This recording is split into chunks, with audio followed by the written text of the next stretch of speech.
Good morning, everybody. Happy Thursday. We have an amazing show for everybody today. What do we have, Krystal? Indeed we do. Lots to get to this morning. We have updates coming out of Israel. The battles are getting bloodier, and we also have a new look at exactly how Palestinians in Gaza felt about Hamas prior to October 7th and some indications of how support has only grown because of what happened on October 7th and the Israeli response. We also have Hunter Biden. Looks like he's going to be held in contempt, refusing to testify privately, although he does say he is willing to testify publicly, so we'll break all of that down for you. Also, a fascinating report on how a bunch of tech giants are building housing.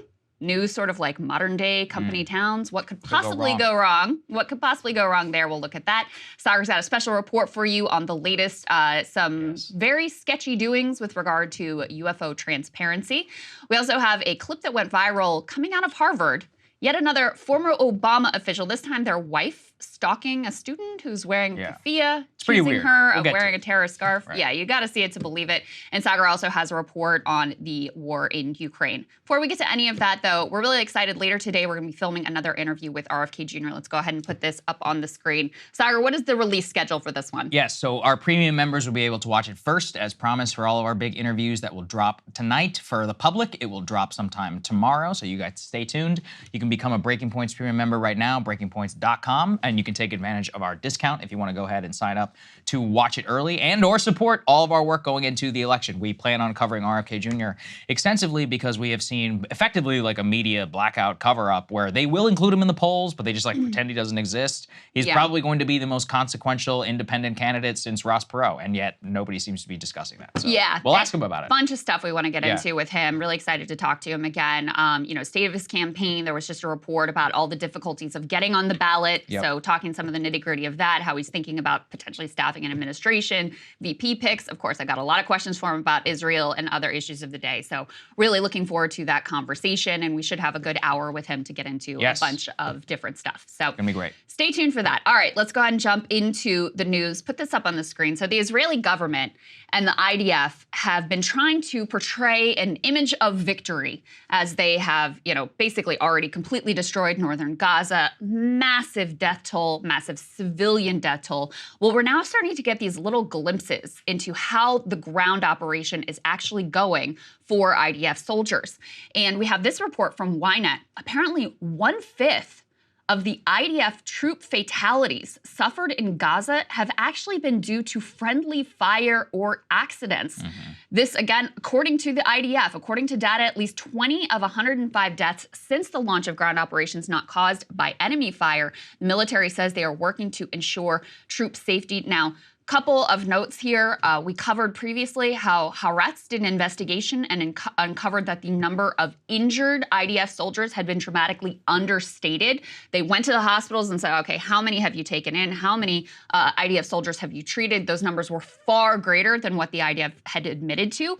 So when you're getting official IDF statistics, I think you have to take them with a grain of salt at this point.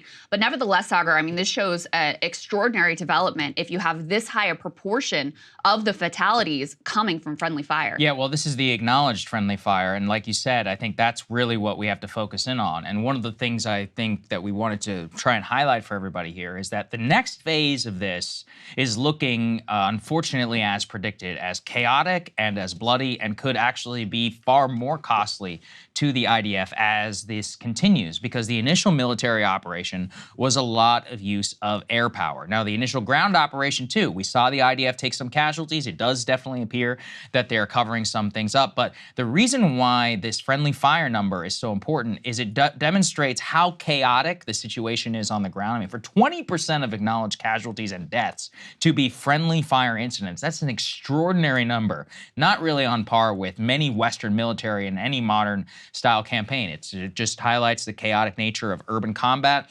Also just about, frankly, troops who probably haven't seen a lot of combat in the past, and now they're doing this in the first place. You've got a lot of reservists who are there. U.S. military dealt with a lot of that, and it's one of the reasons I wanted to highlight this, as well as a battle we're about to get into.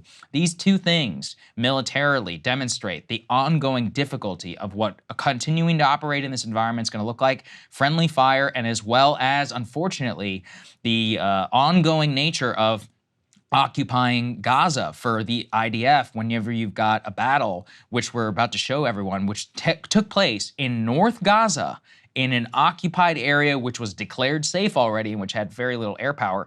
It ends up being, Krystal, the deadliest incident so far for the IDF in the entire war. And before I show you that, there is one other note that I want to make about this report on friendly fire. All of the friendly fire incidents that the IDF is claiming are post-October 7th. They have a note in here in that report from Ynet, and I believe this is like, Google translated. The English is a little bit clunky, but bear with me. They say casualties fell as a result of friendly fire on October 7th, but the IDF believes that beyond the operational investigations of the events, it would not be morally sound to investigate these incidents due to the immense and complex quantity of them that took place in the kibbutzim and southern Israeli communities due to the challenging situations the soldiers were in at the time. So we've already had some indications that most of the killing was certainly done by Hamas. Yes. We're not downplaying that. Keep that in mind with all of this.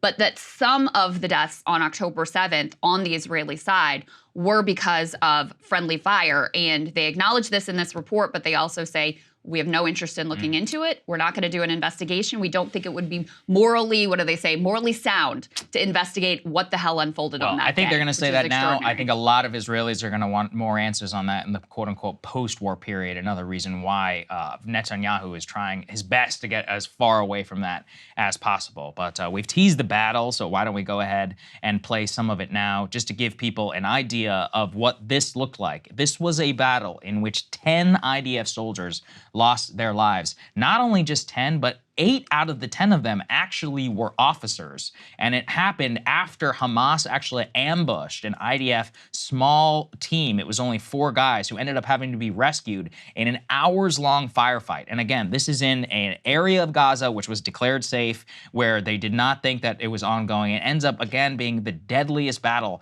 actually that's happened on the ground so far. Let's go ahead and play some of it.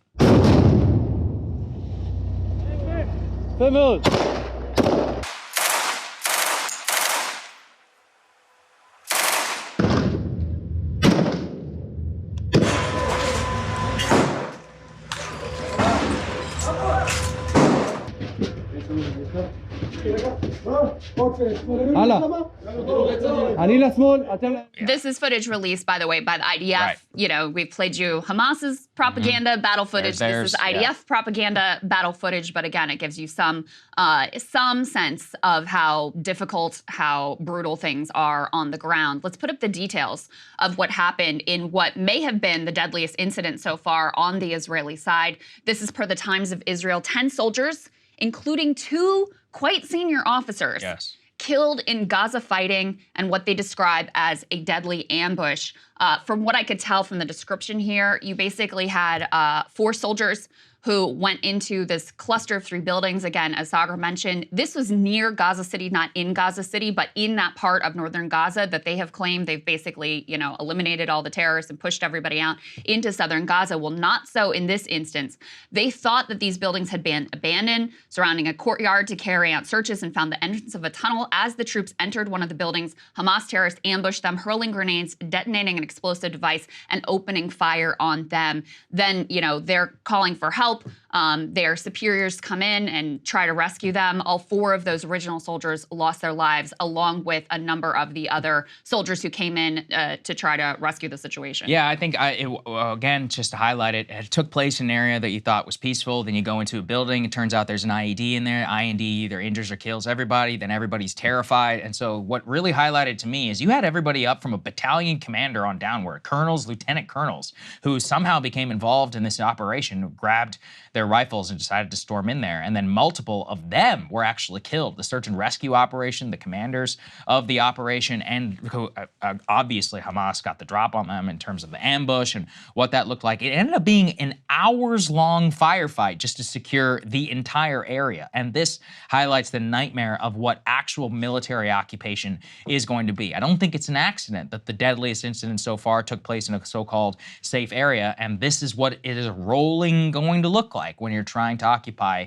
this city in the long run. And I think certainly, just like we found out in Iraq, it turned out that the initial 3 weeks mission accomplished phase was probably the easiest part of the entire Iraq war. And it was the follow-on, the holding the population, securing the area, and all of that ended up being some of the deadliest and most brutal fighting. And you can't bomb your way out of that one. And this is really what the reality of this type of military operation will look like, and probably will continue to look like for months, if not years to come, if they're going to remain engaged like this. So that's sort of like the zoomed-in view of what this looks like on the ground, and one of the deadliest incidents on the Israeli side that we know about thus far. Let's zoom out. Economist had a good report about sort of where they are in terms of their alleged goal of eradicating Hamas. And, it's not that they've made no progress or done nothing, but they're nowhere near that goal, which I've always thought was a fantasy, the idea that you could completely eliminate Hamas. Put this up on the screen.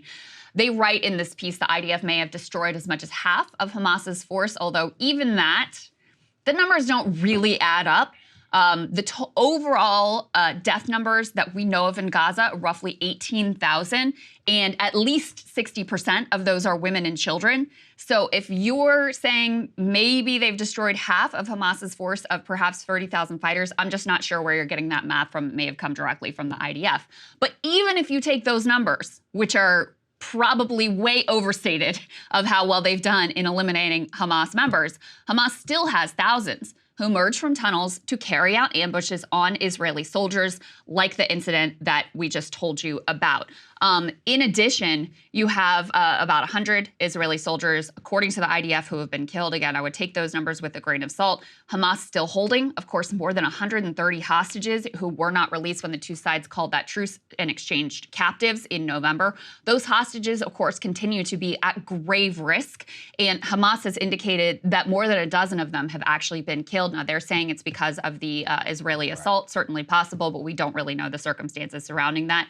They say here that they are in danger from constant bombing, of course. On December 8th, Israeli soldiers were wounded in a failed attempt to rescue a hostage. Hamas later showed gruesome footage of a dead hostage, a 25-year-old Israeli civilian, and claims that the Israelis killed him in their rescue attempt. Israel that Hamas murdered the man shown in the video. So competing claims around what happened there. They go on to talk about, though, okay, outside of the rank and file fighters, that's where we are. They're at best have killed half, probably a lot fewer than that, and there are still thousands more to run out of tunnels, not to mention the new recruits that you are creating with your mass terror campaign on the Gaza Strip. Nor has Israel managed to obliterate Hamas's leadership or destroy its infrastructure. The IDF has killed a number of senior field commanders, but Yahya Sinwar, the group's overall boss, and two of their commanders of their fighting force have so far survived. That is thanks in part to Hamas's network of hundreds of miles of tunnels, which Israel has failed to destroy despite its firepower and its drone-borne surveillance capabilities. So even at the best-case scenario, Israel is nowhere near eradicating even the existing Hamas fighting force. And that's before we talk about, the longer-term impacts and the way that this has spiked support for Hamas, both in Gaza and in the West Bank. Yeah, I think that's what the Economist piece really highlights, the military reality. Even if you accept the most rosy, kind of body count like figures that we would release during Vietnam, even within that, you've still got 50% of the fighters that remain active. So another thing they point out is that the political sustainability of the campaign, is basically winding up in terms of U.S. support. President Biden and Secretary Blinken both apparently telling Netanyahu, you got to wrap things up by the end of the year. That's only 16 days away. And so then what's the next day going to look like? What exactly are you going to do? What is the plan for the Gaza Strip? Counterpoints brought everybody the news that Netanyahu outright rejected any idea of not only a two-state solution, but of a Palestinian Authority governing it. So it's like, well, what now? In a break-it-you-buy-it scenario, especially, hopefully, that America's not dumb enough to go in there and to clean up Israel's mess for them, they're the ones who are going to be responsible for it. And in a way, they morally should be. It's like you went in, you destroyed most of the city, you're doing this under the guise of killing all of these people. Now you're responsible for security, you're responsible for the civilian population, you're responsible for providing water, food, security, and even, let's say, even if they don't care about any of that, even to continue their military operations against Hamas, you have to have staging areas like in Gaza, North Gaza. That's what all those guys were doing there in the first place. So I'm really starting to see a lot of signs, and a lot of military analysts I spoke to as well, that this is going to be a brutal and bloody campaign where once you move past things that you can bomb, and you have to actually come in there, clear out areas. It's a painful step-by-step type process, and you're actually responsible for holding this ground. More and more of these types of incidents, the one where 10 IDF soldiers lost their lives just in a single battle, and now you have the chaotic nature of it revealed in the friendly fire incidents. It just shows people, and I think Israelis too, that is their future. That's what the future is going to look like for as long as that they remain active inside of it. Based on the comments from Netanyahu, asking his senior aide to develop plans to quote unquote thin out the population of Gaza, based on the report that came out from that, yes, I know, sort of like side ministry that everyone's saying is not all that important, but weighed the different options for what happens after the war in Gaza, where they said, listen, ideally, we're going to push all these people into Egypt. Based on the fact that they are floating legislation and plans here in the U.S., that apparently has some bipartisan support about, hey, we're going to push the regional countries to take in this number of refugees in Egypt and this many in Jordan, et cetera, et cetera. To me, it seems very clear what their ideal situation is. What they want to do is to make Gaza uninhabitable and then use the humanitarian crisis to say, well, the only humanitarian thing to do is to resettle these people in Egypt, to resettle them in Jordan, to resettle perhaps some of them in the United States. And that's, and frame this total ethnic cleansing as some sort of a humanitarian solution. Now, Egypt has publicly been very against this. They threatened war. The U.S. has publicly been very against this. But if we get to that place where, already, they're now flooding the tunnels with seawater to destroy the infrastructure. Okay, you can say understandable. On the other hand, this is going to destroy the groundwater for generations to come. Northern Gaza is already completely destroyed and unlivable. Now the indiscriminate bombing campaign has moved to the south, rendering those areas unlivable. They've razed farmland, they've destroyed greenhouses, et cetera. So to me, that seems very clear that that's the path that they want to pursue, that in their minds, Netanyahu and his government want to move towards. The only question is whether or not the U.S. is going to enable that or accept it, if they're going to do more than sort of weekly protest and let the thing unfold. So I think, to me, it seems very clear that that's the goal, whether or not they're able to ultimately achieve it. I'm a broken record. Whether it's a goal or not, we're actually not the check. It's the Arab states. I think the Arab states would threaten literal war if that were to happen. Egypt has already said that they'll sacrifice millions of lives. And here's the thing. It is actually a matter of national survival. And also, they don't want them. The Egyptians, Sisi, for example, apparently, by the way, Sisi is very popular than ever. You know why he doesn't want these Palestinians? Because a bunch of these Hamas guys are Islamists. And Sisi hates Islamists. He came to power by overthrowing the Muslim Brotherhood. The king of Jordan goes to sleep every night and prays for his life to make sure that the Muslim Brotherhood and all these Palestinians who now live in his country aren't going to uprise against him, because there's nothing that he could do about it. If you think he's going to let in a bunch of Gazans, no way.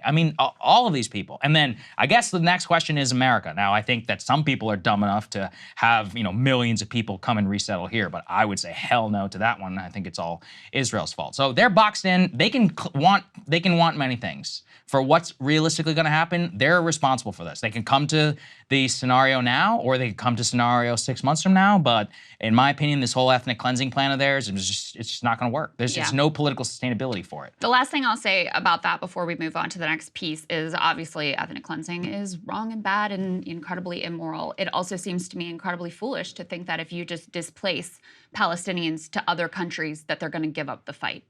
If you push them out of Gaza into Egypt, let's say, or into other surrounding countries, you think they're just going to lay down and die and accept that they've lost? No, they're not. They're not. I think as long as there is breath in their body and any scrap of hope that they could reclaim some semblance of their lost land, they're going to continue to fight. So the idea that that plan would be any sort of security improvement for Israel, I think, is also a fantasy. I think that, there's something to that. We'll talk about it more in the future, I think. All right, so to the point of how Israel's brutality is actually playing into Hamas's hands in terms of swelling support for their ranks and for their approach. There was a horrific report eyewitness testimony, followed by some visual on-the-ground confirmation of execution-style shootings by IDF soldiers of women and children inside of a school. Let's go ahead and put this up. This is from a report by Al Jazeera. I'm just going to narrate here what we're seeing. These are distressing images as they are warning here. You can see the camera is going into a school. They're showing what they describe as horrific aftermath of an assault on this school. This is in northern Gaza. What you can see are, appears desks, chairs that have been burnt up, completely destroyed. You can see they're walking here into one of the classrooms where they claim bodies were piled up after eyewitnesses say they were killed execution style.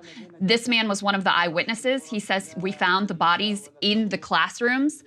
He says there's no sign of any missiles or shells. In other words, they were execution style, just gun to the head executions. All those who were in the building were executed from point blank. The Israeli soldiers opened fire on them. He goes on to say many families came searching for their children. They found them all killed. They were all killed, executed at gunpoint. There was another woman who they spoke with as well, who had a similar story about the way that these women and children were killed. She says the Israeli soldiers came in and opened fire on them. They took all men, then entered classrooms, opened fire on a woman and all the children with her. The woman said there were newborn children among them. The Israeli soldiers executed those innocent families at point blank. So you have the combination of eyewitness testimony along with the bodies that were recovered and the evidence that they had been killed by bullets versus missiles, adding up to, a really horrific situation. It's not also the first time that there have been accusations that Israelis have murdered people execution style, murdered civilians in Gaza execution style. Unfortunately, this is something that's a very dark period of Israeli history in terms of the Kibaya massacre involving Israeli Sharon. This is very well known amongst a lot of Palestinians. And I think it also just highlights the need for independent reporting and, UN organizations, others, just like we allowed actually during the invasion of Iraq, in order to make sure that incidents like this don't happen or they're investigated properly. The IDF actually, as far as I understand it, Krystal, has not addressed what's happened here. So obviously they need to give an explanation. And look, it's possible somebody else did, I guess. But if they're going to be responsible for it, then they need to actually come forward with some sort of explanation as to what this was. And I just think it's an independent review type scenario, desperate for what we need. One thing to highlight just for everybody to watch out for is apparently CNN was able to get a camera inside of Gaza. They're gonna air, Krystal, some of their footage later today. I'm actually very anxious to see it. It's the first Western footage that will come out of Gaza, which has not been censored by the IDF, because she went in. This is Clarissa Ward, who was there at the fall of Kabul and Afghanistan. She went in actually with an Emirati medical team, and there was no censorship. She was also on the ground in some of the areas for. Which was also on the ground in some of the areas for hospitals, et cetera. So this is exactly why we need people on the ground to be able to investigate, scenarios like this. Absolutely. Okay, so let's ask the question then. What is all of this brutality actually gaining Israel? And how do Palestinians in Gaza, or at least how did they feel about Hamas? Because we've also had, numerous Israeli pundits, officials, American politicians claiming there are no innocent Palestinians in Gaza because they all support Hamas. Well, that is really not the case. Let's put this up on the screen. This polling is fascinating to me. So this survey was in the field right up until October 7th. It just happened that you had this Arab Barometer poll where they do in-person surveys in the field right up until October 7th. Okay, so first of all, how much trust do you have in the Hamas-led government? The top response by far among all age groups, more, overwhelming plurality of roughly 45% say none at all, no trust whatsoever in the Hamas-led government. All right, let's go to the next one. How responsive do you feel like the Hamas-led government is to what people want? Again, overwhelming plurality say not very responsive at all.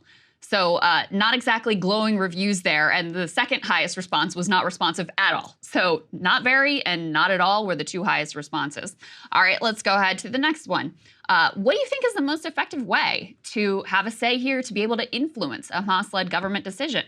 The number one answer, Nothing is effective. Nothing.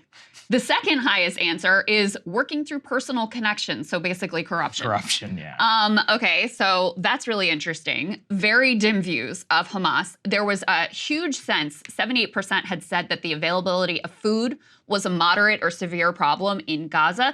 Now, you might think that perhaps that's, they would blame the Israeli government and their blockade, which certainly takes, deserves quite a bit of the blame for that state of affairs. But actually, the largest number said that they blamed the Hamas-led government for the fact that, just on a basic, like, how am I doing? How's my family doing? Am I able to get enough to eat? The Hamas took most of the blame in terms of who they were pointing a finger at. I thought this was interesting too. So Hamas, of course, they say their goal is to destroy the Israeli state. The majority of survey respondents, though, favor a two-state solution. So they're at odds even with political goals. And here what you see is, which party, if any, do you feel closest to? Fatah, which dominates the Palestinian Authority, which quote unquote runs the West Bank, or Hamas, and Hamas actually wins out. They also asked in a theoretical presidential election where you had the head of Hamas versus the head of the Palestinian Authority versus Marwan Barghouti, who's an imprisoned member of the Central Committee of Fatah. Actually, only 24% said they would vote for the Hamas leader. Barghouti received the largest share at 32%. He's, again, that imprisoned activist. And Mahmoud Abbas, the head of the PA, received 12%. So they were not too impressed with Hamas as a governing authority. But, Saagar, there are a lot of signs. At this point, you can't poll Gaza because there's an ongoing war. No one can get in there. But there are a lot of signs that support for Hamas has actually dramatically increased because of the brutality of the Israeli crackdown. And that is consistent with history. If you look at the polling, and that's one of the things that they talk about in this piece, if you look at polling over time, it's almost a one-to-one relationship. The harsher the conditions imposed by the Israelis or the more brutal attacks that are being waged, the higher the support for the more militant terrorist organizations. When there seems like there's some actual path to peace and prosperity through nonviolent means, lo and behold, support for militant groups like Hamas decreases. It doesn't take rocket scientists to figure this stuff out. And we have a lot of historical precedent we can talk about here. I'll turn to Vietnam. We've been talking about it a lot here. The communists were not popular. There were a lot of people who fled the north to the south because they didn't want to live under communism. But after the sustained bombing campaigns and the corruption of the South Vietnamese government and all that became to be more evident, even though people didn't necessarily want to live under communism, you were able to basically mesh together like a communist and nationalist philosophy for why you should support the VC and the NBA against the American invader and the foreign puppet. So even though they inherently, prior to foreign intervention, actually very likely looked like they could have been defeated, it was actually American intervention itself and the strength of it made it such that it actually ballooned their ranks and made them even more popular. There was also a line in here that really struck out to me. Quote, "The Hamas-led government may be uninterested in peace, but it is empirically wrong for Israeli political leaders to accuse all Gazans of the same. In fact, most Gazans are open to a permanent and a peaceful solution to the Israeli-Palestinian conflict, yet the views of the people who live in Gaza are often misrepresented in public discourse, even as surveys such as Arab Barometer consistently show how different these narratives are from reality." I would also say this is exactly why, from a strategic perspective, this made a lot of sense for Hamas, where you've only got 50% of the population or so that support you, between you and Palestinian Islamic Jihad. So what do? You launch a war to not only legitimize yourself as the only fighting actor against the Israelis, but then you use the response to say we're the only ones who are standing up, and that's why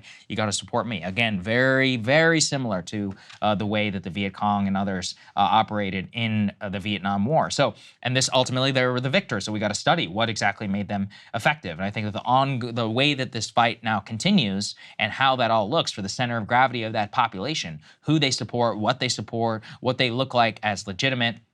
I really see this polling as a tragedy, to just say that so many of the people who lived under their rule And this is so obvious, as usual. Most human beings are human beings. They just want to live in peace. They want enough food to eat, and they don't want to live in a corrupt, government where they have to pay somebody so that they can send their kid to college. That sucks, no matter where you are and no matter what religion you are. So obviously they didn't like it. Now that doesn't mean that they're pro-Israel. Let's be clear about that. But they're pro something a little bit different. And this is another reason too why the Israeli strategy of propping up Hamas was very important to them, because I actually think they knew that this was real, and that one of the reasons why they want to continue those Qatari cash injections is we got to keep Hamas up there, because actually there's a whole lot of Palestinians who would accept something very different, but that would be very inconvenient for the right-wing government and coalition inside. Now, obviously, it's way past October 7th. Who the hell knows where this poll, stands right now? A lot of these people could be dead. That's another question. A lot of the moderates and all those other folks who definitely did not support Hamas from day one, they could be gone. And now what you have, more of a literate population, people who've lived through war, and we know how that looks like throughout history too. Absolutely. And there are legitimate questions over whether Israel is intentionally targeting that potential nonviolent, more moderate leadership class, the intellectuals, the doctors. I did a whole monologue on this earlier in the week with that poet Rafat who was assassinated. There's really no doubt that there's an investigation that was conducted by a human rights organization that found, they directly targeted specifically the apartment that he was in with his sister, killing him and other family members. He had received death threats from the Israeli government multiple times, so he was very definitely directly targeted, this poet, and there's been a massive loss of intellectuals and thought leaders within the Gaza population from this war. So I think it's a very open question whether Israel is directly, intentionally targeting them for exactly this reason. Let's go ahead and put this next piece up on the screen. This is a fascinating report from the BBC. They interviewed a number of political scientists in the West Bank. And they also have some numbers to back up what we've discussed before, which is that support for Hamas in the West Bank, we don't know in Gaza, but in the West Bank, has been skyrocketing. One political scientist described the October 7th attacks as a turning point for Palestinians, just as they were a shocking turning point for Israelis. That political scientist said, the people, especially the new generation, are backing Hamas now more than at any other moment. He told me in the previous 30 years, there were no models, no idols for the new generation. Now they see there is something different. A different story is being created. And this was really pretty extraordinary as well, because obviously Fatah and Hamas have been bitter enemies for years as well. But this political scientist theorizes that both Fatah and Hamas are well aware they're complementary to each other. And I think we'll see real integration between the two movements. This is the greatest fear of, Bibi Netanyahu and others who are like-minded. They don't want to see any sort of Palestinian unified front. It's a divide and conquer strategy, and it's also elevating the extremists. So you can say, hey, I've got no partner for peace, even as a majority of Palestinians in Gaza say we want a two-state solution, and even as he and his government are very clear about how they do not want a peaceful two-state solution. We'll get to that in just a moment. One of these political scientists goes on to say the Palestinian Authority realized targeting Hamas would not eradicate it because it's an ideological movement rooted within the Palestinian people, and Hamas is fully aware it cannot establish an independent Palestinian state without the help of Fatah. So that's why he's arguing that they realize that they need each other. But they track here how there has been a real change in viewpoint among the Palestinian population. Again, this is in the West Bank, not Gaza. Could be totally different, but I think there are probably some similarities here. And remember, in the West Bank, the brutality of what's unfolding there is nothing like, of course, what's unfolding in Gaza, but there has also been a lot of violence there. More than 200 Palestinians have been killed since October 7th in the West Bank as well, partly at the hands of the IDF, partly at the hands of these extremist settlers. Yeah, we don't know. It's interesting, actually. Something just came across my radar, is you had a top Hamas official, actually, who just did an interview with Al Monitor, in which he suggested that the group would, quote, adhere to the PLO organization stance on Israel, aka floating Israeli recognition. You can read that two ways. One is that they're quote unquote suing for peace. I would read it very much like you are, Krystal, is that they're trying to become the legitimate successor for whatever this post movement is going to look like, both for the West Bank and for Gaza. Yeah. And when you read comments like that, now I would put it very much as they are recognizing their political hold here on power and what the next step for them may look like, but not only to survive, but also to become the genuine governing authority. So actually, I think you can really look at that polling and some of the now increased for support Hamas Holocaust in the West Bank really is a tragedy to say that while the Palestinian Authority itself was corrupt, the ideas which they were built upon, which was Palestinian identity, not nonviolent resistance, I guess, per se, but at least post-Oslo, some sort of cooperation, two-state scenario, that was a relative majoritarian position amongst a lot of Palestinians, but it was the extremists, really, who tried to overthrow it. And they may actually set it back by, I mean, who knows, not even decades. I would say, maybe a century, something like that. Extremists on the Palestinian side and extremists on the Israeli side basically teamed up, not directly, but in a manner of speaking, to derail any sort of a peace process, and it worked. It did work. It worked. They won, and now here we are where we are today. To go back to, well, let's talk about some of those extremists. Now they run the Israeli government. This is an interview with an Israeli ambassador on Sky News, where she's being pressed over, okay, you all say there's no partner for peace on the Palestinian side. Do you all want a two-state solution? Take a listen to this. Two-state solution? Is there still a chance for a two-state solution? I think it's about time for the world to realize the Oslo paradigm failed on the 7th of October, and we need to build a new one. And in order to build a new one... Does that new one include the Palestinians living in a state of their own? Is that what it includes? I think the biggest question is what type of Palestinians are on the other side. This is what Israel realized on do they have a 7th state, of October. though?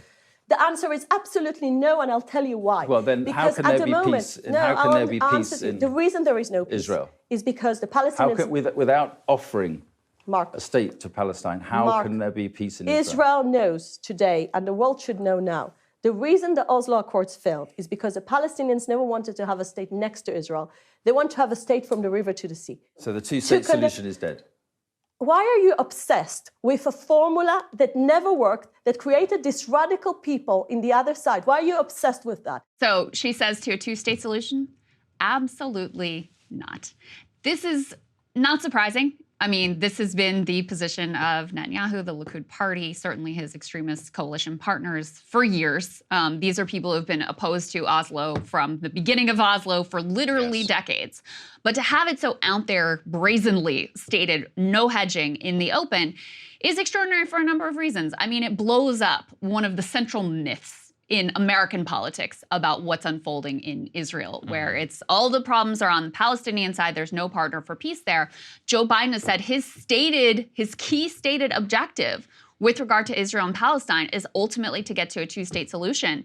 And here you have the government that you're supporting unconditionally and shipping arms to and whatever, and pretending like this is on the table, saying absolutely not. Your key foreign policy priority is 100% off the table. We have zero interest in it, and we will do whatever we can to block it. Yeah, I would know too. It's not just the Biden administration. This has been U.S. policy basically since 1967, or since the Oslo Accords, especially, but also has always been a legitimate, at least political aim of the U.S. State Department. Even under the Trump administration, they never abandoned this, even though they might have done it in practice. So, I mean, I think it's extraordinary, Krystal, because we don't hear it in English. We hear it in Hebrew, and I don't know why it's different, but it is just different whenever you have to hit Google Translate versus when you see somebody on Sky News who's a representative of that government. But I think look, the Biden administration too has to grapple with this of, you keep saying you want X. They say they don't actually want that. So what are we doing here? What is the actual political end, and how exactly do you come to that? Part of the reason why I think they want the Israelis to wrap up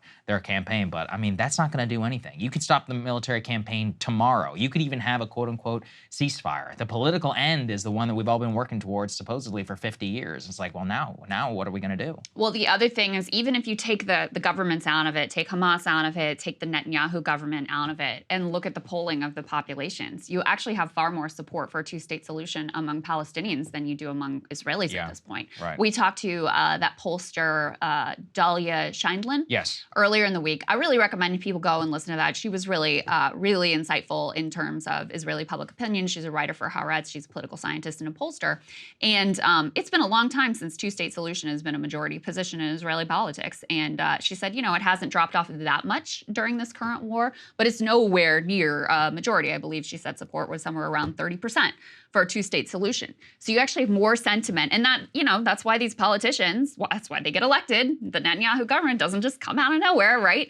That's why they get elected, because there's some public support for the positions that they're taking. And, the idea of, okay, we can just maintain the status quo forever, this was fairly popular, not just on the right, but sort of throughout Israeli politics for probably since the second Intifada, I would say, if I had to pinpoint a time. But, you know, look at people who do this research and don't take my word for it on that one. But it's been a long time since the two-state solution has really been a majority position in the Israeli public. It's certainly not now. So that's the other puncture to the fantasy that the Biden administration and every other American presidential administration has been peddling, that there's some ongoing peace process, that you've got, you know, the Israelis really invested in, oh, how can we get peace? And the Palestinians that are standing in the way. At best, it's a lot more complicated than that. Yeah, absolutely. At the same time, there's a lot of stuff going on with Hunter Biden. So yesterday, the House of Representatives officially has passed an impeachment inquiry into President Biden relating to Hunter Biden's business dealings. Here was the moment that happened.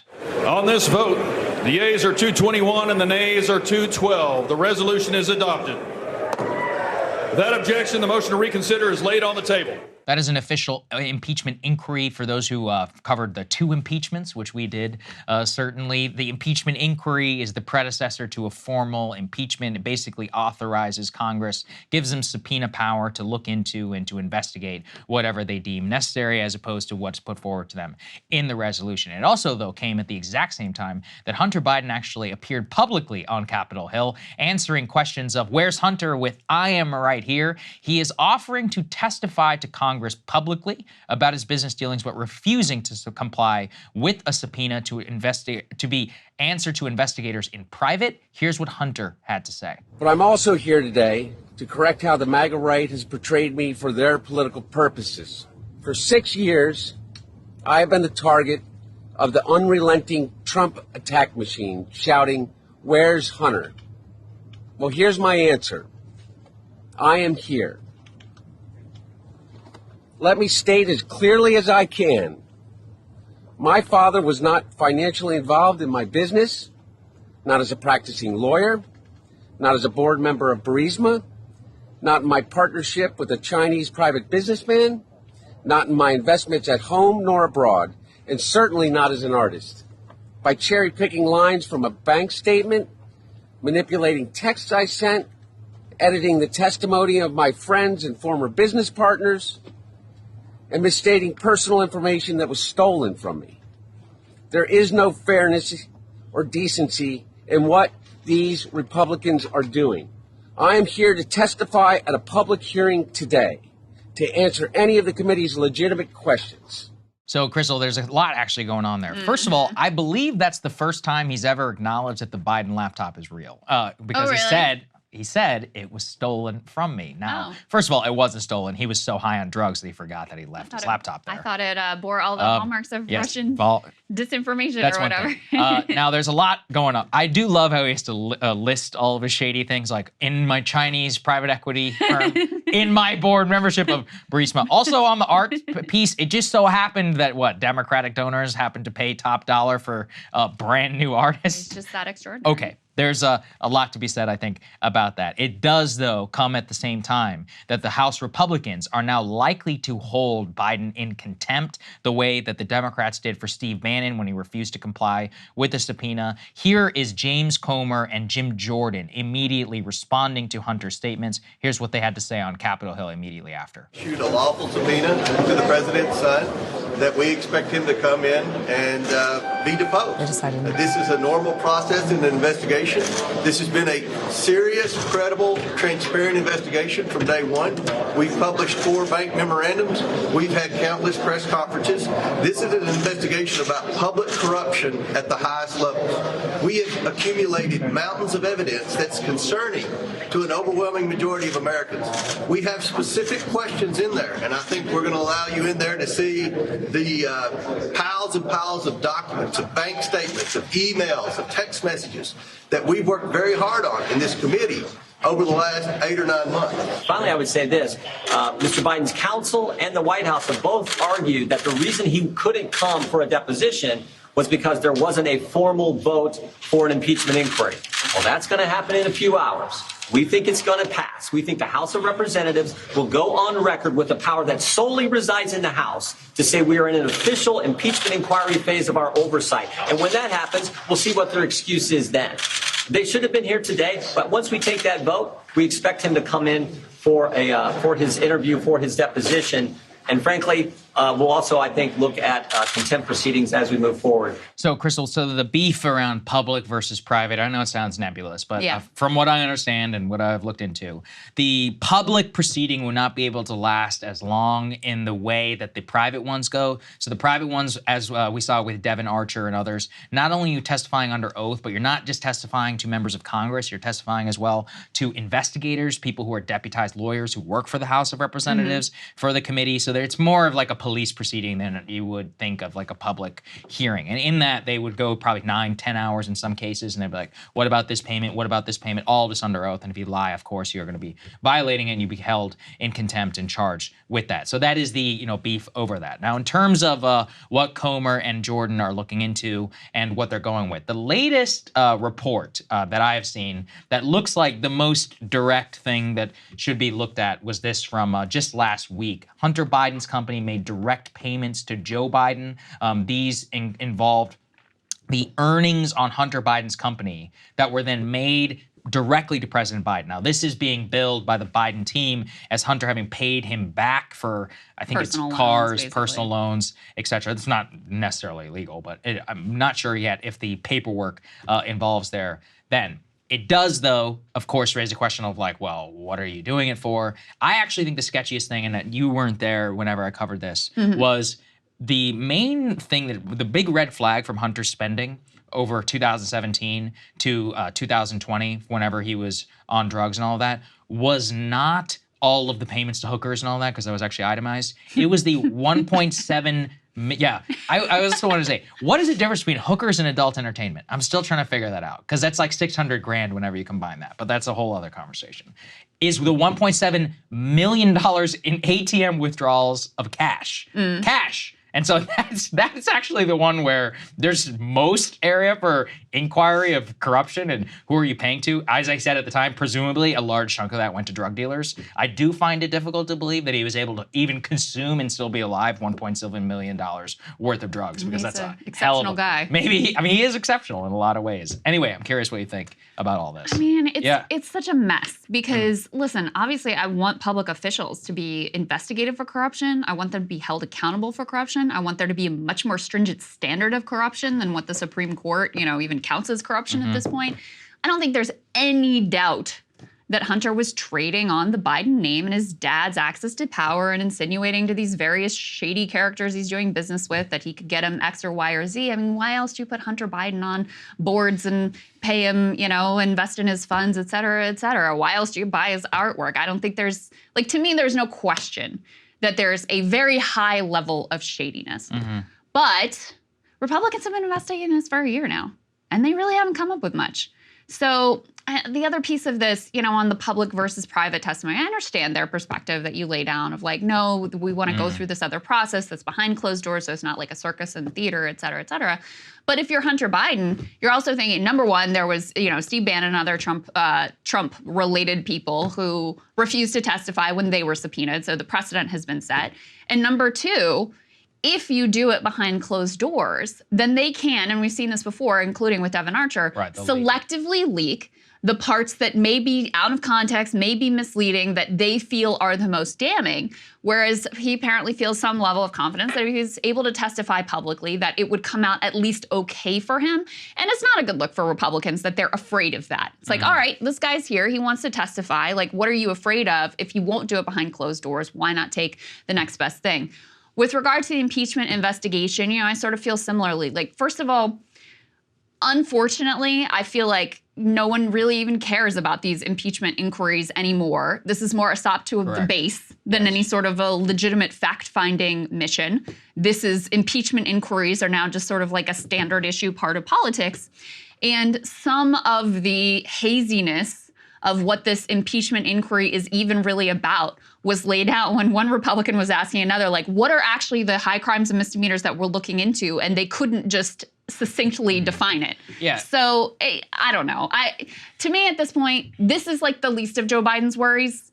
And I think Republicans are more performing for their base to show like, no, we're not a mess. No, we're not a train wreck. We're actually getting things done here, than they are making any, real like attempts at fighting corruption or even appealing to a broader political base than their constituents. It's definitely an intra-GOP issue. It's also a thing of retribution. They did it twice to Trump. They did it. They had multiple. They leaked all the. Remember how many times did Adam Schiff leak? Mueller investigation testimony and all that. So they're like, screw them. We're going to do the exact same thing back.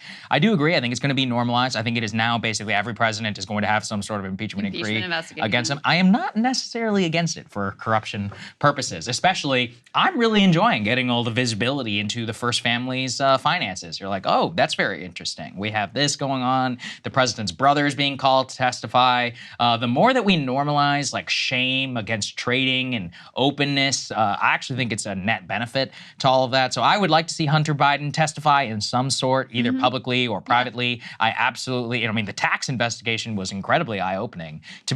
I'm really glad that the judge stepped in and was like, this is too sweetheart of a deal, because the public actually does deserve to know about all this cash that is being here, about the fact that Burisma changed his payroll and cut it in half after Trump was elected and Biden no longer had control of the Ukraine portfolio. It's like the most naked thing that you can see in all of his financial records. So I think all of that should be normalized. In terms of this investigation, all of that, obviously, they don't have a, quote, smoking gun yet. The payments that they directly have been able to prove so far are either not papered over properly, they haven't been able to show, but I don't think it's necessarily a bad thing to continue to investigate it now, per se. I don't think politically, it depends. There is some polling to indicate that if people had been able to get more information about the quote-unquote Hunter Biden laptop, that then they would have been able to have they would have made a different choice. I'm not sure how true that actually is, but you never know. If they do stumble across something or any of that, it becomes a political scandal for the White House. You could see a scenario where that would have some impact on the election. I don't think it'll be number one, especially because Trump is the number two person that other people are going to be weighing up against. But you don't know. Sure. And it's certainly possible that they come up with, that they're able to find, now that they have these other tools at their disposal, something that's more of a direct link. But, I also think the other piece of this is, because it's been very one-sided and because there's been a lot of overreaching and overstatements about what it is that they've identified thus far, anybody outside of the Republican base is just sort of like dismissing this as a Republican witch hunt and not paying too close attention to the details here of exactly what's going on. Right. So at this, who knows what could develop in the future? You never know. But as of today, as I said, I think this is like the least of Joe Biden's worries. Well, let's move on to the next part here. This is the biggest problem for a lot of people. Housing. Every time we cover it, we see a tremendous response, and we want to continue on that beat. There's a fascinating and really honestly troubling thing happening as housing becomes more and more unaffordable. We've talked about in the past private equity giants coming in and buying single-family homes. But the real end state for this are company towns. So you would have large industrial employers, just like Henry Ford did, and they had I forget what it's called, Scrip or something like that, that they allowed people to trade inside of the, inside Ford Village. You can have Ford bucks that you can trade different things from. Somehow none of it ever ends up into actual money, into your bank account. Well, the new development of this appears to be Google and other big tech companies that are building new housing that they would then own and make it available for their employees. So let's go ahead and put this up there on the screen. This is from Business Insider. It says, meet your new landlord, Google. And what they lay out here is a huge proposed development in Mountain View, California, one of the most expensive places in the entire country. There's 7,000 new homes, 3 distinct neighborhoods, 300 square feet of retail and community space. None of it bears the name Google, but what they say is that these corporations are using their considerable sway and resources to build modern company towns, mini cities that will feature all the trappings of traditional civic life, housing, shops, and public spaces. The projects won't have corporate logos on the buildings. Many of the units will be technically available to the general public, not just employees, but in the grand scheme of real estate, they are distinct. After running up against the housing shortages, companies like Google, Meta, and Disney are now taking matters into their own hands, and they will create places that have no names even technically attached to them. Middlefield Park, Willow Village. They might as well be, though, called Zucktown or Google City. So we have some of the quotes here. We can put this one up the screen. For example, Google's North Bay Shore project, the new community, will replace a suburban office park with a sprawling new neighborhood in the heart of Silicon Valley. Let's go to the next one. They say that the plan calls, as I said, for 7,000 new homes across a mix of income levels, as well as parks, restaurants, shops, and more than 3 million square feet of office space on 153 acres. Let's go to the Zuckerberg one now, please. You can see here from what they quote about Facebook, last year, Menlo Park, which is where Facebook is headquartered, voted in favor of a plan for a Facebook 59-acre project known affectionately or cynically as Zucktown. It promises 1,700 homes as well as office, hotel, and retail. Now, we have one included with Walt Disney, the Walt Disney Corporation. They say that Disney World, so this is in Florida, plans to break ground next year on 1,400 affordable housing units across 80 acres, a few miles from its flagship theme in Florida, the company said in the spring. And the reason that they would be doing it is specifically for its employees and temporary housing. So Krystal, as you can see from what's happening here, we've got Walt Disney, we've got Zuckerberg, we've got Google, all these people that are moving in. And it's actually really, I think it's terrible for a variety of reasons. One is that it makes it so that the employees are totally reliant on the company. This was the problem with the original company towns. So let's say you're working at Google and you got a new job somewhere else. Now you're not just giving up your job, you're giving up your house, you're giving up all this other stuff. It can become a little bit of a golden prison. But that's more for white collar employees. It also makes it so that even more of available available residential real estate is getting zoned to big Fortune 500 companies that are going to use it than to their own ends and not allow people to come pick and choose as they may for what they would privately be able to either lease and or own. So if this is the available housing stock and you're going to shrink it to what they can own, it's not good. And it has a bad track record history-wise. It does have a bad track record. And there's a reason for that. I mean, it really is like everything old is new again. My dad and his side of the family, they're from West Virginia. So I have a lot of, and his dad was a coal miner. So I have a lot of familiarity with like the West Virginia mining company towns. And same thing, they sort of framed it as this like humanitarian, like, you know, virtue signaling of, oh, we're going to build all this housing and then workers can live so close to their job and, you know, we're going to have a great school system, et cetera, et cetera. But just think about from your perspective, you want to have your boss in charge of also like where you live and be paying rent to them. Let's say you have a problem with the house, because we're not talking about you owning your home. They own it. You're paying rent to them. Let's say you have a problem with the housing. Let's say they, you know, aren't fixing the plumbing or some other issue, which happens all the time in a, you know, landlord-rentee situation. Are you going to feel confident, you know, raising a fuss about that? So the real goal here for these companies is not altruistic.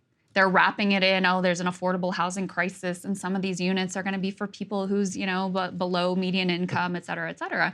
The real goal is to have more control over their working population and to get butts back in seats in the office after the remote work revolution and to hopefully turn a buck while they're doing it as well. So it's very troubling. It's very dystopian. And it fits also with the trends of, you know, we've talked about the way that you know, permanent capital has gotten in the game of buying up all these single family homes.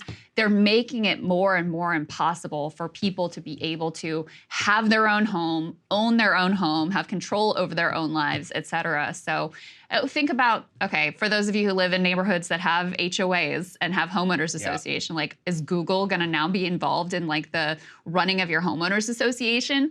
Those things are a nightmare to begin with without getting your boss involved in it as well. Because that's what happened in the company towns of yore. They would run the schools, they would stack the local political officials so that all of the policies that passed were beneficial to them. And it ended up being, you know, really a sort of catastrophe for workers and for worker autonomy in particular.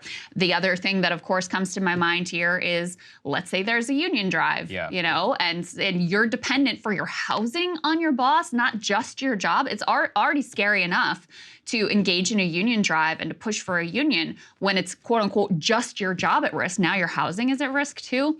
Very, very dystopian potential scenarios that are quite obvious and apparent to see how it could fold out. It also shows you how these municipalities become weights. So actually, back in the day, there was a time when the governments would even pay their employees not in dollars, they would pay them in script because of the towns themselves. They ended up having to outlaw that during the Great Depression because governments were printing script and it didn't end up pegging it or having any monetary value. But we had to learn a lot of those lessons from the 1880s all the way up till the 1930s when this became became really popular because of the amount of control, and that when those companies went bust, then the whole thing just gets totally wiped out. What they even point out here is that we have a modern day version of this where, because everybody's bidding for HQ2 for Google and all these municipalities really want this, they're giving them tremendous amount of tax breaks, and including they're relying on them to fund the housing that's accessible to them. But this creates all kinds of skewed tax incentives where you're totally reliant on the major employer to do everything for you. And then again, what if they change their decision? What if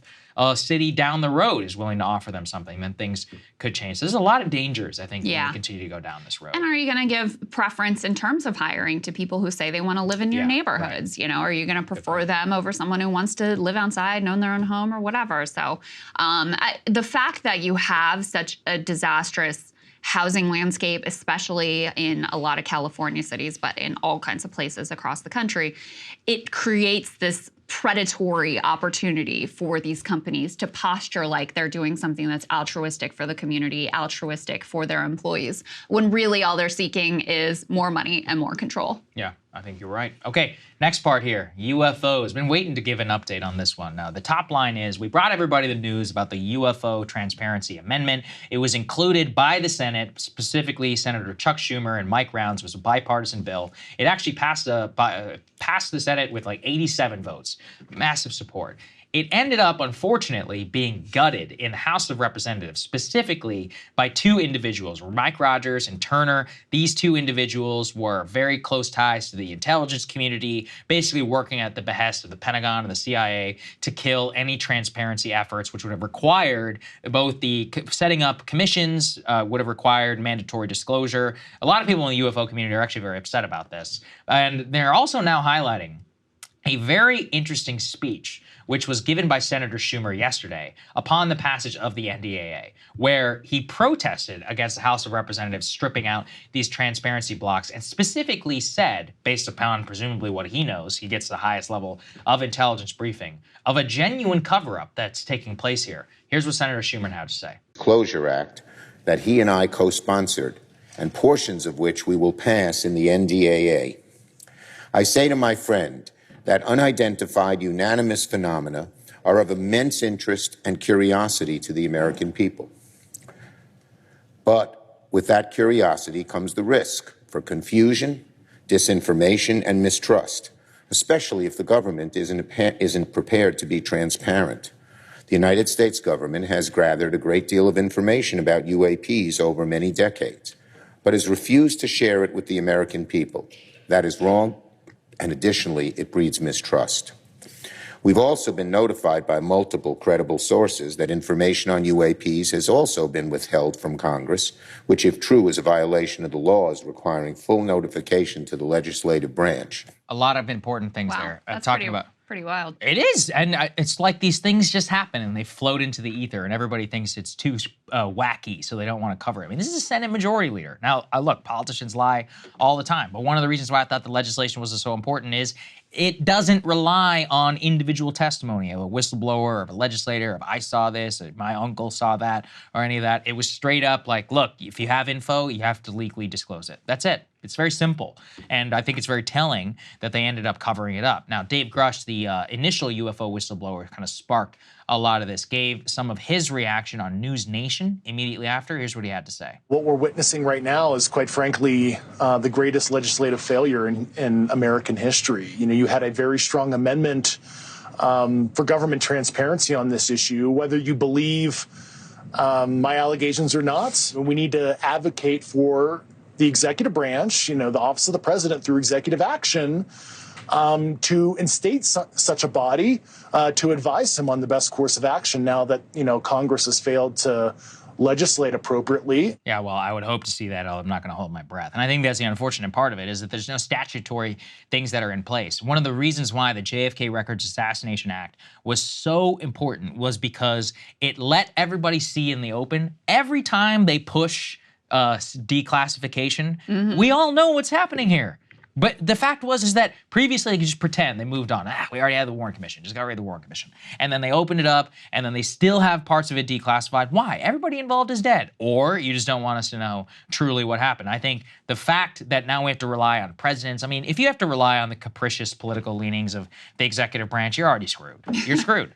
So I will say the only hopeful note that I've been told is that there were a lot of people who were inside the government who were really reliant on this legislation. They want to do the right thing. They're like, I want to go through the official channels, this, and this. But if Congress is going to engage in a full-blown cover-up, at the behest, then they're going to have to come out and quote-unquote unauthorized, uncontrolled type disclosure. So it's possible actually we'll see even more than we might have through a legal process, but you have to always remember a lot of these people are terrified of being prosecuted and thrown in jail for the rest of their life, or worse, which is we've seen some allegations. So curious what you think, Krystal. Yeah, I think your analogy to the JFK Records Act is really important because it's not like that solved the problem, but it gave people a tool so that you could sue and say, hey, this is what you're required to do under law. You're not meeting your obligations, and so we're going to take you to court. And also it exposed the lack of transparency because you could see the shortfall between what they were supposed to do and what they were actually doing. So I think, that's a very analogous situation here. And it also reminds me similarly of the Stock Act,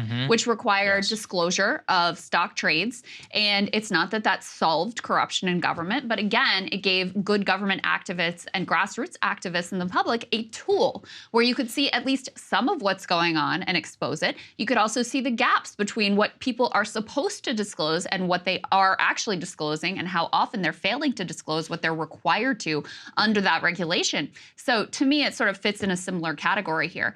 I want to know more from you, Saagar, about what you made of Schumer's comments, because to me that was pretty extraordinary to have Chuck Schumer, I can't imagine he would just make accusations like that willy-nilly. Has he been which side of this has he been on? Has he been a real transparency advocate, or Chuck has he been, kind of in the middle, or what's the deal? Chuck is a recent convert. Okay. Kind of came out of nowhere. We're not really sure why, but we'll take it.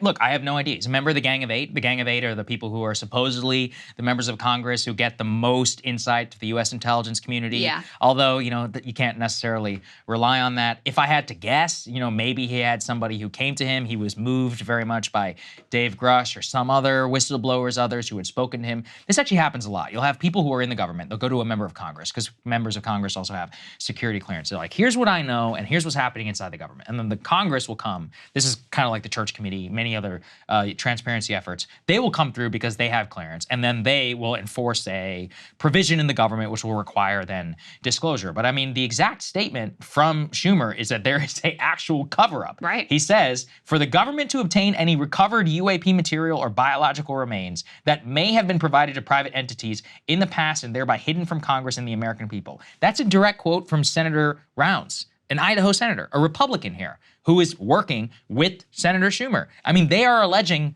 effectively saying that they have knowledge of something. Same too with Grush. If you look a little bit more and you dig into some of the things that he's talked about, he's now saying he's got some firsthand knowledge of things that happened. And I get it. Everybody who's watching this is frustrated because they're like, oh, it's always a guy, heard from a guy. And I agree. I don't want to rely on Dave Grush. I don't want to rely on Chuck Schumer. I don't want to rely on Mike Rounds or any of these other people that have come out because you can't prove any of that. I want something you can see in my hands, like documents. That's why some of all the stuff from the past, to me, all these government records about Roswell, about Blue Book, about the cover-ups and the history, and I've talked about all that. That's so compelling to me because these are the people who are actually involved in the program who lied about Roswell, then came out and then wrote down, classified records, all that didn't come out for decades later. And you read this and you can't even believe, some of what you're saying. Most of it we've now moved past. So for the Disclosure Act, unfortunately, I was even led to believe by a lot of people involved. They said they thought they really were going to get past it, but it really does seem that the two individuals here, Turner and Rogers, it was a absolute non-starter. They were like, this was tier 1 top priority. And then you got to ask yourself, why?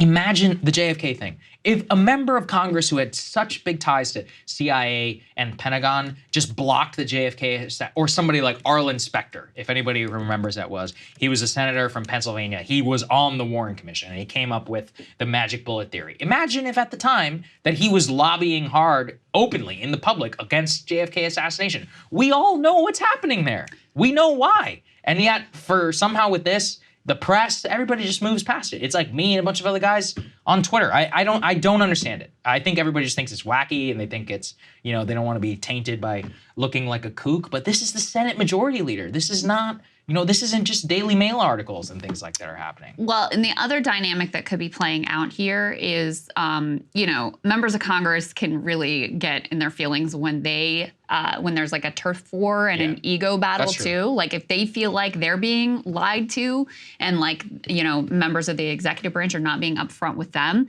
that can create a certain dynamic there. But also, so it's Turner and Rogers who are so isn't Turner the guy who like worked in the defense industry and takes like tons of like aerospace one of the top and defense aerospace defense contractor in terms of donations. It's out in the open. And wasn't he like FBI? Yeah, exactly. This is what I'm saying. Just checking that I had the right people in my head. Yeah. Look, Grush did an interview with Tucker Carlson yesterday. I recommend you look at it. He continues to speak out, and props to the guy. I'm trying to get him here on the show as well. I'd like to talk to him a little bit. But in general, what you continue to, it's everything you have now is out in the open. So it's up to you. And also it's up to a lot of us. Like we got close this time around. Maybe we can do it next time, but it's going to take a long time, I think. This is evidence of just how big of an uphill battle that people face. Just again, to get official transparency. I don't know why it should be so difficult, but maybe it tells us something. So we've got a little viral clip we wanted to share with you guys. Amidst all the concern nationwide about harassment and anti-Semitism and hate speech on campus, this video went viral of a woman, we don't see her on camera, and she decided to remain anonymous, apparently wearing the keffiyeh scarf, which is associated with the Palestinian cause, walking around Cambridge near Harvard and getting harassed and stalked by this woman. I'll go ahead and play it for you. And on the other side, I'll reveal who this woman turns out to be. Take a look. Between you and people who wanted to murder you. Hi, camera. Thank you for walking through neighborhoods and making families feel unsafe with your terrorist scarf. Palestinians felt pretty unsafe when Israelis occupied their country, I'm glad you're so proud of the slaughtering of civilians. I'm not. So she's alleging she's making people feel unsafe by wearing a scarf, okay? Turns out this woman's name is Eve Gerber, and she is the wife of former Obama administration official and still very prominent economist who works at Harvard, Jason Furman. He's a professor at Harvard's Kennedy School. Very much reminiscent of our friend Stewart. Yeah, Jason Furman literally might be, aside from Thomas Friedman, the most preeminent economist in this country. I'm not kidding. Also, well, and partly because he gets in these like Twitter battles and goes on podcasts. He's very visible, very known and very visible, and obviously was an Obama official. And now his wife is out there. The woman who is wearing the scarf, according to her, Eve Gerber stopped her car, pulled over to get out and harass her and accuse her of wearing a quote-unquote terrorist scarf and making people feel unsafe. I mean, it's insane on a lot of levels. I also have to comment on the fact that there are like wild turkeys or something. Yeah, we're wondering about that. I don't know what's going on. We're like, why are there wild turkeys in Cambridge, Massachusetts? Yeah. Anyway, we'll put that part to the side. But, it really shines a light on some of the claims of people feeling unsafe and the crackdowns on campus on what I would describe as crackdowns on free speech based on people like her saying that a literal scarf is making her feel unsafe. This is insane, and it's like outrageous harassment that she's stalking this girl and accusing her of supporting terrorism because of a scarf that she's wearing. Yeah, it's not. I mean, that's like the biggest Karen energy I've ever seen. It's just ridiculous, obviously. And yeah, I mean, the double standard here in terms of who, imagine if the person was wearing a yarmulke and they were walking through Dearborn, Michigan. It's like, you think that was going to go viral? And someone stalking them and accusing them of wearing, it would be that would be front page news. Every politician in America would be getting asked about it. Yeah. And who is really being made unsafe here? The person who stops her car and like follows this woman because she doesn't like her scarf, or the student who is being stalked by this total psycho. It's just it's so crazy to me that somebody who is so rich and so privileged would be driving through their neighborhood and pull their car over just to engage in an altercation with their neighbor who did nothing to them, who's walking through their neighborhood. Yeah, like you said, too, with the scarf. I assume that this lady knows what that scarf means. A lot of people don't even know what the scarf is. Yeah. You know, when I lived in the Middle East, everybody had that scarf. I even had one. We thought it was cool. People even wore it as part of their thobe or whatever. And it was one of those where it wasn't even a statement on Palestine. It was just a scarf. It was not even a political statement. What if she had pulled over or said something to somebody who wasn't even doing it? And yet, even if they were, I see people who walk around Washington, anywhere, you know, in this country. You see people wearing MAGA shirts whenever you get on a plane. What are you going to say something to them? Or if somebody who's wearing like a BLM shirt whenever I'm walking my dog. Same thing. Let people live. Why do you care? It literally has zero impact on your life. And that, look, if you are actively threatening one of your neighbors, that's a very different conversation. But you're just walking down the street and somebody yells at you. Yeah. The only time I've ever experienced something like that is when I wasn't wearing a mask in the middle of, outside, by the way, and I was on the phone. Yeah. And somebody across the street yelled at me.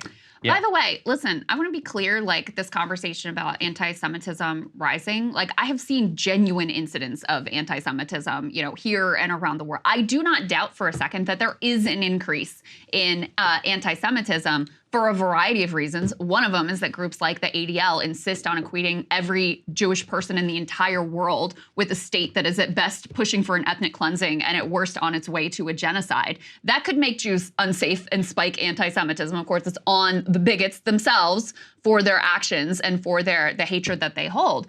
But when you see things like this, it also calls into question, to say the very least, you know, the ADL puts out some report that's like, oh, anti-Semitic incidents have increased by 300%.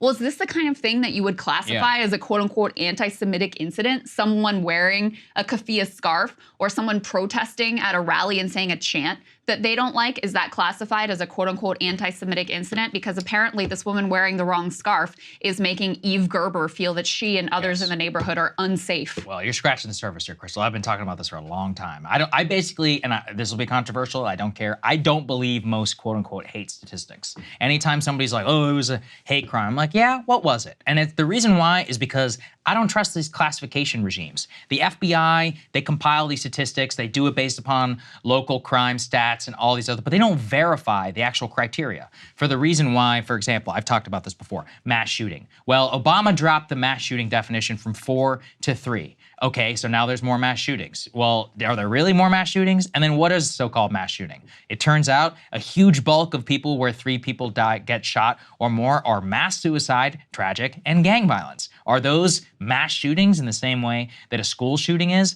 So it's, you know, you look at those, same with a lot of these hate speech. Well, what do they say? They say the N-word? Okay, that's hate speech. Did they say, get out of here? It's like, well, what was the context? And I know that this can be controversial, but the reason why I'm so, I reject so much of this is I watched all of this come to fore in the campus regime and kind of then eventually make its way to the government where, like we said, you know, the hate incident would be somebody like Bubba from NASCAR who says that there's a noose on a tree and ignites like a national incident. And it turns out that that didn't actually happen at all. I've watched too many of these that my now Smollett rule, and maybe this is callous, is my default is I don't believe you. I don't. You have to prove evidence because we've just seen too many of these used for disgusting ends. I would apply the same thing to anti-Semitism. It's like, well, what are we talking about here? Like, what's real? Where I went to school, GW, famous incident.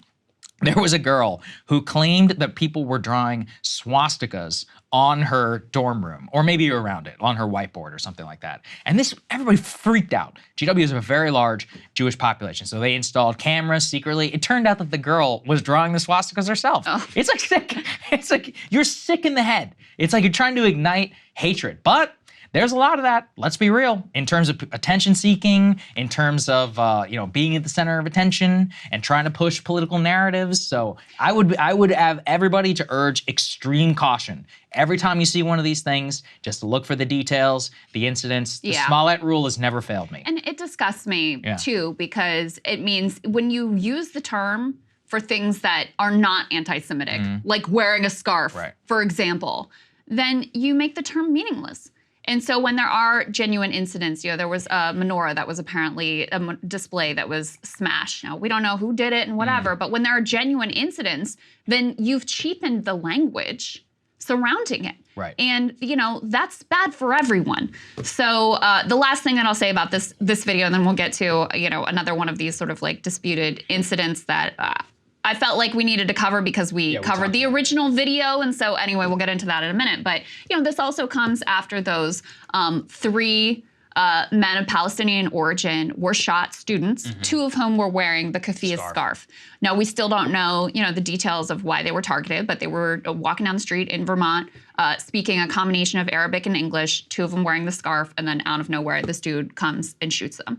So in any case, there seems to be this scarf inciting a lot of passions that are insane.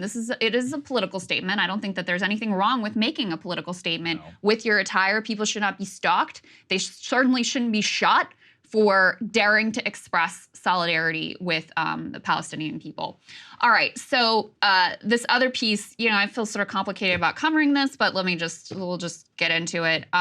Early on, right after October 7th, there were all these protests, and we covered here how there was just like this outright genocidal language that seemed to be coming from all directions. I think we covered it on October 10. And one of the most prominent examples that we covered and many other news outlets covered was this protest in Australia, where among other anti-Semitic chants, some of the protesters were allegedly chanting, "Gas the Jews." Horrific and noteworthy because in the Australian context, that could actually meet the criminal threshold for threatening or inciting violence. Whereas the other anti-Semitic chants, which have been more confirmed than that one that were being chanted, would not meet that threshold of inciting violence. So it becomes a huge story here, and certainly in Australia. There was a massive police investigation that was launched, and so far, nothing has come out of that police investigation. There's an independent Australian outlet, and this is why I was like not sure whether to cover this story or not, but I felt like we should since we covered the original video. I don't know anything about this outlet. I did look it up. They seem activist, but somewhat legit. They've been around since 1999. Anyway, they are claiming that they have sources, and we can put this up on the screen, who are giving them information about that investigation going on into this chant. There has not been any other video that has emerged with people chanting that specific thing. They say nobody can verify it. The original video was released from this right-wing Jewish group called the Australian Jewish Association. They have refused to provide the original video. There was an analysis that was performed by verification experts that found a number of signs that suggest the audio was edited. This review, that this outlet, Crikey, was able to see, noted that the audio is out of sync with the video in places. A section of the audio was repeated during a clip. Some audio was repeated while different clips were being shown. These suggest that additional editing was done beyond splicing different video clips together. So in any case, at the best you can say, this video has been sort of called into question. Now, the other anti-Semitic, the F the Jews chants, which are also absolutely horrific, are more confirmed. So you may say like, well, why are you parsing this? What does it matter? There were anti-Semitic chants. And I would just say for 2 reasons. Number 1, we showed the video, and so I feel like it's important to correct the record if it needs to be corrected. Number 2, it's another illustration of how even things which are widely disseminated by mass media outlets can be called into question. And number 3, I do think the details matter. And we've seen this in some of the alleged atrocities, which have now been debunked from October 7th. Like, October 7th was horrific enough as it was. You didn't need to add all of these things which have now been debunked, like the beheaded babies and the babies in the oven and the children that were tied together that Netanyahu said were all burned together. Those things didn't happen. Other horrific atrocities did occur. So in any case, that's why I felt like it was important to cover this clarification about this video and the questions that have been raised about its veracity. Well, the reason why it's important is because it set off a firestorm. I think rightfully if we thought it was real. And now it turns out it may not be real. I think that's always important, especially here for us to correct it and to look at it. And it was used as justification for why, for, similar rhetoric, I think, on a lot of the Israeli side. So look, and by the way, if anybody wants to see if any of that's faked, let me know. I'll be happy to talk about it here. But I think it's important, to look and to make sure that things are real. We've had a number of incidents already of a lot of fake news that spread everywhere, with a lot of these allegations that were used specifically to hype people up. And just like Iraq, just like 9/11, post 9/11 and all of that, a lot of it falls apart, but the actions at the time remain the same. Anthrax, that's a whole other one. A lot of these things were used for a very specific purpose. It's why, again, I am so deeply dubious of almost anything that seems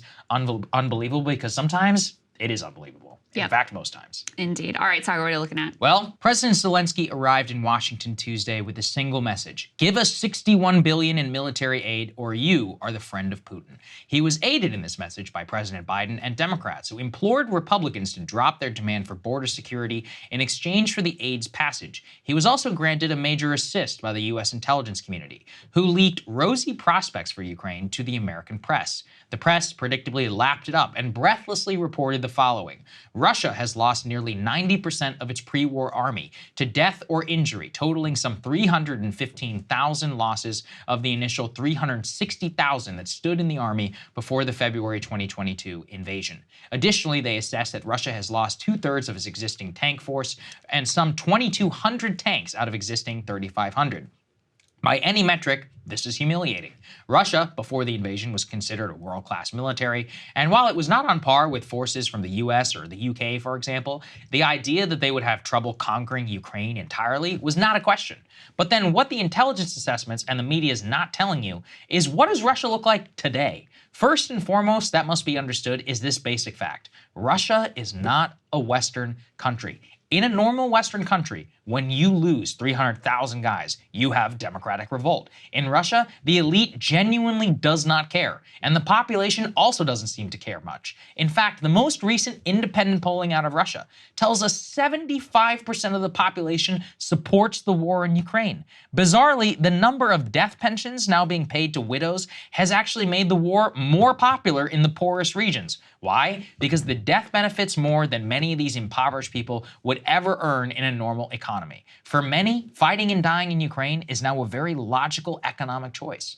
Furthermore, Russia has now turned to its eternal strength, its vast population and economic resources, to plug the hole. Just days ago, Putin ordered the armed forces to expand to a total of 1.32 million active troops, 4 times what with the start of the invasion for Ukraine. There have been no widespread draft riots now in months, so that appears to have solved their manpower issues. And let's turn to the tank production. Again, it's genuinely embarrassing to lose that many tanks. But what they fail to tell you is that Russia went from a country that in 2020 produced only 30 tanks to one that this year has delivered 2,200, the exact number that they lost since the beginning of the Ukraine invasion. Furthermore, they have now dedicated 30% of their entire spending to just defense. War production has ramped up to levels where they outpace nearly all of NATO in artillery production, and they have achieved a 3% unemployment rate because so many are now employed in the war effort. War spending alone is not only keeping the economy afloat, it's actually making many Russians better off on the aggregate than they were before. There's actually a good argument to be made. Russia is stronger today than they were before the invasion of Ukraine. Yes, they lost 300,000 men. That only matters if you care about human life. They don't. They've tripled the size of their armed forces. They've tested which tactics work and don't on the battlefield. They've hardened their supply chain to produce more arms than ever before, with nothing the West can do about it. As for oil, they are selling it at high prices to nations who don't agree with the Western boycott and will continue to do so. So that's Russia. Let's think about Ukraine, which is currently asking for $61 billion. In his bid for more money, Zelensky actually was forced to admit things are far more dire than appearance's sake. In one of his meetings with senators, he said Ukraine is now considering opening the draft to all men over the age of 40. This comes after Ukraine has already confirmed the average age of its current military is 43 years old, reminding me of the Army of Northern Virginia in its last legs, or Hitler's Volkssturm policy, where teenagers and old men were drafted in the last defense of the German homeland.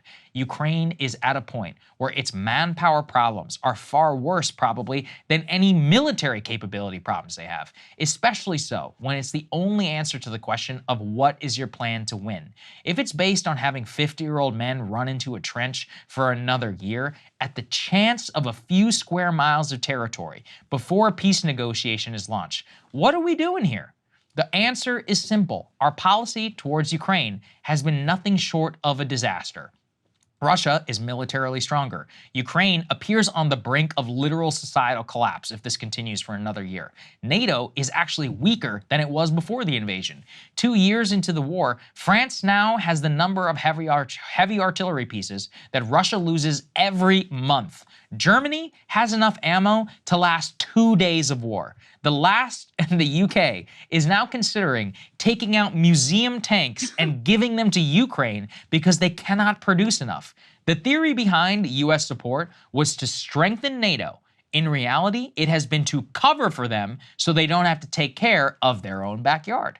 Every single metric, the policy has failed. If the West does not wise up here, there will not be a Ukraine to seek a peace deal because Russia will just achieve outright total military victory. Billions of dollars are already been wasted. Hundreds of thousands are dead. This is what America has to show for it. Just the latest in a string of strategic defeats since Vietnam. It is obviously time to try something very, very different. How crazy is that? The museum piece angle. And also on the these Euros, they're like, oh, you guys got to, we're all in this together. Really? Because you got enough ammo for 2 days of war. You're one of the most advanced, you're a G7 nation, and you don't have enough defense to keep up and actually defend yourself. Obviously, they're not going to do it as long as we're cutting the checks. If they want to keep going, go for it. You know, that's all, be my guest. But I think it's coming to a point. You look at Ukraine, you're going to draft 40-year-old men. This is what you do when you're on your last legs. And, you know, David Sachs put this out there. I think he's totally right. He's like, Ukraine has already irrevocably lost 4 parts of its, 4 former oblasts of the country. If they're not careful, they're going to lose 6, maybe 10. Putin just yesterday did a press conference where he said, no, my military aims have not changed at all. He's more dedicated to the war effort than ever before. So now what? I mean, it's just so clear. Killing that April peace deal was a terrible disaster. And now, I mean, what's going to happen for Ukraine? I know. Yeah. Yeah. I mean, that's the thing is we've gotten ourselves and more importantly the Ukrainians into an impossible situation because even if you wanted to go to the table now, Russia's like, no. They're like, why would you? Yeah, no, I wouldn't do it. We're winning, and we only see further victory and further advances in the future.